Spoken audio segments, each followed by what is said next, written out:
اور رونے کے بعد بابا نے مجھ سے کچھ کہا، اور بابا نے ایسا کہا کہ میری چیخیں نکل گئیں، مجھ سے وہ لمحہ برداشت نہ ہو سکا۔ سجاد، وہ راز میں نے اپنے بھائی حسن کو بھی نہیں بتایا۔ میرا حسین 10 محرم 61 ہجری دنیا سے چلا گیا، میں نے حسین سے بھی بیان نہیں کیا۔ میں قید ہو کے کوفہ کے بازاروں سے گزرتی رہی، میں نے راز کسی کو نہیں بتایا۔ سجاد، اس منزل پہ وہ راز تمہیں بتانے جا رہی ہے۔ پھوپھی اماں ارشاد فرمائیے۔ کہا سجاد، میرے بابا علی نے یہ کہا تھا زینب تو 70 قدم پہ کھڑے ہو کے حسین کو ذبح ہوتا ہوا دیکھ لے گی، تو کوفہ شہر سے گزر جائے گی، لیکن زینب جب تو شام کے شہر کے باہر پہنچے گی وہاں لاکھوں بدماشوں کا مجمع ہوگا، لوگ شراب پی کے رقص کر رہے ہوں گے، ہر کوئی انگلیاں اٹھا اٹھا کے پوچھ رہا ہوگا ان میں علی کی بیٹی زینب کون سی ہے، ان میں علی کی بیٹی زینب کون سی ہے۔ زینب کو بڑا مشکل منزل ہوگی، وہاں سے گزرنا بڑا مشکل کام ہوگا، لیکن میری بیٹی گھبرانے کی ضرورت نہیں ہے، تیرا بابا علی تیرے ساتھ آ جائے گا، شام کے بازار سے علی تیرے ساتھ جائے گا۔ سجاد، میں انتظار کر رہی ہوں میرا بابا آیا یا نہیں آیا۔ ایک دفعہ نجف کی جانب منہ پھر گیا، بابا شام کا بازار آ گیا ہے، آپ کی بیٹی آپ کا انتظار کر رہی ہے کہ اچانک دائیں پہلو سے آواز آئی، زینب تیرا بابا تو تیرے ساتھ کربلا سے آ رہا ہے، میں اس بازار کی منزل میں تیرے ساتھ ہوں۔ اچانک شہزادی کی نظر اپنے بابا کے چہرے پہ پڑی، کیا دیکھا خون کے چھینٹے پڑے ہوئے ہیں، رو کے کہا بابا یہ آپ کے چہرے پہ خون کے چھینٹے کیسے ہیں؟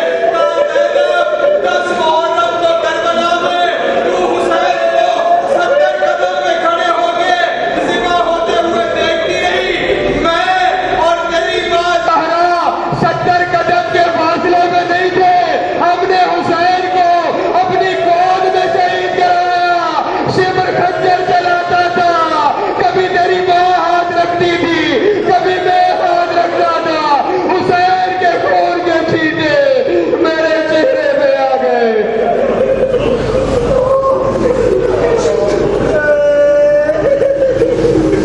سیالہ الذین ظلموا ایہم القلب ینقلبون ولعنۃ اللہ علی اعدائہم اجمعین۔ یا اللہ، ہماری اس عبادت کو اپنی بارگاہ میں منظور و مقبول فرما۔ اس کے صدقے جناب محترم شوکت علی زیدی صاحب مرحوم ابن سید شمشاد حسین زیدی صاحب کی شفاعت فرما، ان کی قبر اور محشر کے منازل کو آسان فرما، شفاعت محمد والے محمد نصیب فرما، جوار معصومین میں اعلیٰ مقام نصیب فرما، ان کے پسماندگان کو صبر جمیل عطا فرما، پسماندگان کو مرحوم کے لیے صدقہ جاریہ قرار دے۔ اللہ، جتنے حضرات یہاں پہ موجود ہیں ان تمام کے مرحومین کی مغفرت فرما، ان تمام حضرات پر اپنی رحمتوں کا نزول فرما، جو پریشان حال ہیں ان کی پریشانیاں دور فرما، جو مقروض ہیں ان کے قرض غیب سے ادا فرما، جو حج و زیارات کے مشتاق ہیں حج و زیارات نصیب فرما۔ یا اللہ، ہمارے لاکھوں دعاؤں کی ایک دعا وارث زمانہ کا ظہور جلد فرما، ہمیں ان کے نوکروں چاکروں میں شمار فرما، امام کی قربت نصیب ہو، دوری نصیب نہ ہو، خاتمہ بالخیر ہو عقائد حقہ کے ساتھ۔ اللہم کن لولیک الحجۃ ابن الحسن صلواتک علیہ وعلی آبائہ فی ہذہ الساعۃ وفی کل ساعۃ من ساعات اللیل والنہار ولیا وحافظا وقائدا وناصرا ودلیلا وعینا حتی تسکنہ ورزق طوعا وتمتعه فيها طويلا۔ اللهم صل على محمد وعلى محمد وعجل فرجهم وساهل مخرجهم وعلى عدوهم من الجن والانس من الاولين والاخرين۔ یا کاشف الکرب عن وجه الحسین علیہ السلام اکشف کربی وکرب المؤمنین بحق عقیق الحسین علیہ السلام۔ مرحوم شوکت صاحب کی بلندی درجات کے لیے سورہ فاتحہ۔